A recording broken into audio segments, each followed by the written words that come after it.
ele seria desnecessário, tá? O Estado de São Paulo sempre teve a sua justiça extremamente organizada, uma justiça séria, né? Eu falo aqui da nossa justiça estadual, e para nós o CNJ seria um órgão desnecessário. Por exemplo, a grande colocação que se fez aí, que o CNJ regulou a proibição do nepotismo nos tribunais. Aqui no Estado de São Paulo, quando foi feita a lei que criou o único cargo em comissão que existe propriamente, que é o cargo de assistente jurídico dos desembargadores, já veio na própria lei uma cláusula específica proibindo a contratação de qualquer parente de juiz para essa atividade. Então, nós não teríamos esse problema também de regulação por conta de nepotismo. No que tange, por exemplo, aos aspectos salariais, né? Temos agora o debate sobre o teto lá no CNJ. São Paulo cumpre rigorosamente a lei, nenhum juiz ou desembargador recebe qualquer quantia que não esteja prevista em lei, né? Não há nenhuma extrapolação de teto com somas indevidas, com algum acréscimo que eventualmente seja estapafúrdio, ilegal, como às vezes pode ocorrer em outra localidade. Nós então também aqui sempre nos pautamos por essa conduta. Nós temos uma corregedoria eficiente, os juízes que eventualmente possam aí apresentar algum desvio são imediatamente investigados. Se for o caso, existem punições, nossa corregedoria é extremamente atuante. Então, para nós, o CNJ não teria, como não tem, maior função. A nossa preocupação com o CNJ, né, nós não temos nenhum receio de fiscalização ou de controle, mas a nossa preocupação com o CNJ é que ele muitas vezes pode extrapolar a sua função de zelar simplesmente pela autonomia administrativa dos tribunais e passe, como nós temos visto em algumas situações, realizar um tipo de um poder normativo, começar a baixar regras, baixar normas que em princípio seriam próprias do Estatuto da Magistratura, seriam próprias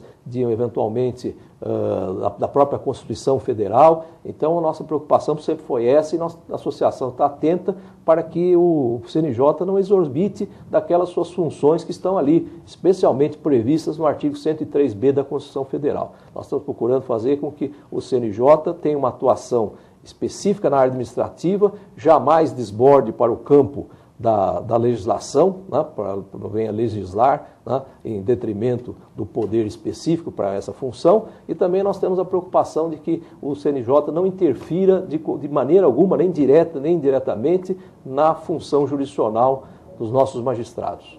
Doutor, a lei de responsabilidade fiscal, quando criada, ela tentava moralizar os gastos do administrador público, em especial do Poder Executivo, essa é a grande verdade. E ela fixou alguns tetos, 2% para o Ministério Público, 6% para a magistratura.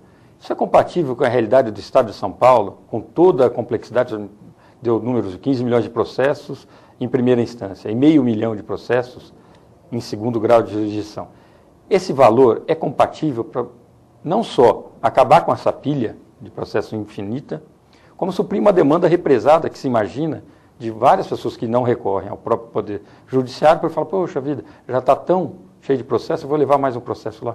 É possível trabalhar com esse valor? Veja, em princípio, uma colocação que nós fizemos desde quando surgiu a Lei de Responsabilidade Fiscal, que para São Paulo esse valor de 6% rígido pode não ser suficiente, como não é suficiente para atender às nossas expectativas, essa estrutura que nós temos que ter para atender a população de São Paulo.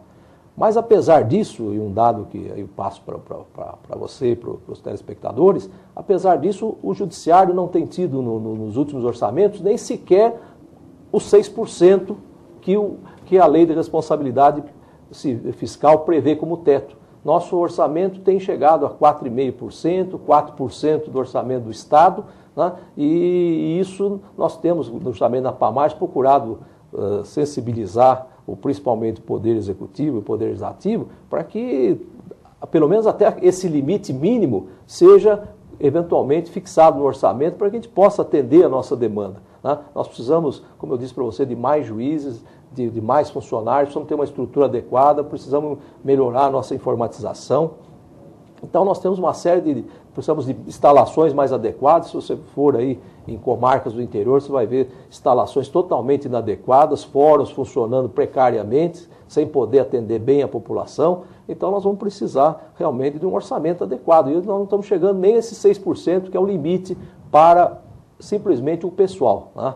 Então eu acho que é uma questão que nós precisamos debater. Até nós já fizemos gestões em Brasília para que a lei de responsabilidade fiscal, que é uma lei boa, uma lei que me parece para colocar freios nos gastos indevidos, eu acho uma lei bem, que é um avanço, realmente uma lei bastante moralizante, interessante, moralizante, sem dúvida alguma, mas a gente também pretende que se tenha uma abertura para que em situações emergenciais o judiciário não fique paralisado por falta de recursos. Nós já tivemos, por exemplo, há pouco tempo, há 2 anos passados, um concurso aprovado com 56 juízes, né? E o tribunal não pôde contratar esses juízes de imediato, precisou esperar 6 meses para contratá-los, porque estava no limite da lei de responsabilidade fiscal. Doutor Paulo, de um lado, a população reclamando por uma justiça mais célere. De outro, juízes e desembargadores com como o senhor mesmo disse, pilhas absolutamente invencíveis de processo.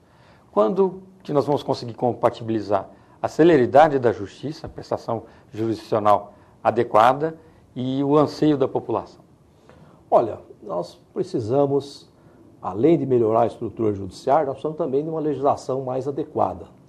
E veja que nós temos tido reformas também na legislação processual civil, por exemplo, que procuram facilitar, agilizar o procedimento, de modo que a gente possa ter uma solução mais rápida do processo, mas o que nós temos que procurar, além dessa estrutura e da reforma legislativa, também procurar melhorar a informatização, procurar outras práticas de eventualmente desburocratizar o processo. Está se estudando aí a possibilidade de fazermos o processo virtual sem papel, né, que seria também uma possibilidade. Enfim, nós estamos estudando mecanismos para melhorar essa produtividade.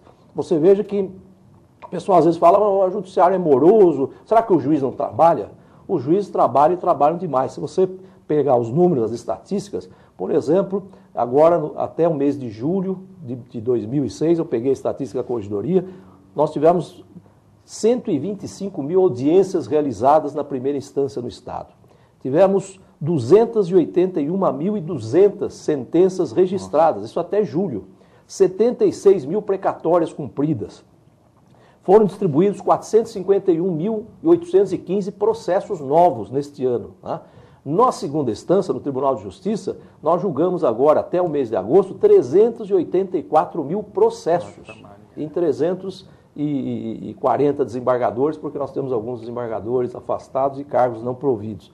Então vejam que não é por falta de atividade, né, não é por falta de trabalho que o judiciário pode se considerar moroso ou não está atendendo de acordo à nossa população. Os juízes trabalham, procuram se dedicar, abdicando de férias, de fins de semana, procurando atender a população a qualquer momento. Os juízes do interior às vezes são procurados até nas próprias residências para eventualmente despachar, para atender a população, para atender algum problema carcerário.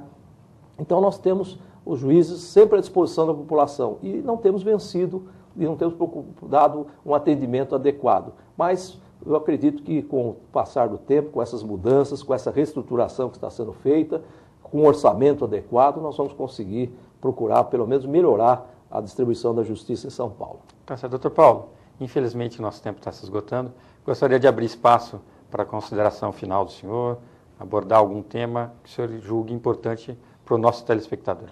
Olha, eu quero agradecer ao programa, porque tem feito um grande trabalho de divulgação das atividades jurídicas, do modo geral. Vocês têm procurado trazer aqui operadores do direito, e juristas, personalidades do mundo jurídico, que têm procurado mostrar à população o que é o direito, o que é a justiça. E eu acho que esse trabalho é muito importante. Nós, da PAMAGE, estamos conscientes disso que você falou, a nossa necessidade de aproximar a população do Poder Judiciário. A PAMAGE é um canal nesse sentido. E a gente vai procurar desenvolver as atividades, sempre tendo por escopo melhorar de forma bastante produtiva a nossa Justiça de São Paulo. Tá certo, doutor. Muito obrigado e agradeço os elogios em nome de toda a produção do programa. Muito obrigado. Eu que agradeço a oportunidade de estar aqui. Tá certo. E assim encerramos o nosso Frente a Frente com a Justiça. Tenham todos uma ótima semana e até o próximo programa.